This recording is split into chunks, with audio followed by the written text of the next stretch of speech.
Power star Pawan Kalyan గత కొన్నేళ్లుగా mega ఫ్యామిలీకి కాస్త దూరంగా ఉంటున్న సంగతి తెలిసిందే.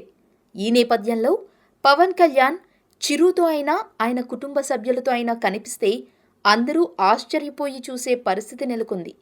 అయితే తాజాగా తన వదినమ్మతో కలిసి ఆత్మీయంగా పవన్ కనిపిస్తున్న ఫోటో ఒకటి జనాల దృష్టిని ఆకర్షిస్తోంది. ఆ ఫోటో సోషల్ మీడియాలో హల్చల్ చేస్తోంది. ఎన్టీవీ అధినేత నరేంద్రనాథ్ చౌదరి కూతురి నిశ్చితార్థ వేడుకలో పవన్, సురేఖ ఆత్మీయంగా కనిపించారు. చిరు ప్రో కబడ్డీ మ్యాచ్కు హాజరు కావాల్సి ఉండటంతో ఈ వేడుకకు రాలేకపోయారు. దీంతో ఆ నిశ్చితార్థానికి సురేఖ మాత్రమే హాజరయ్యారు. మరోవైపు పవన్ కళ్యాణ్ తన మిత్రుడు త్రివిక్రమ్ శ్రీనివాస్తో కలిసి ఈ కార్యక్రమానికి వచ్చాడు.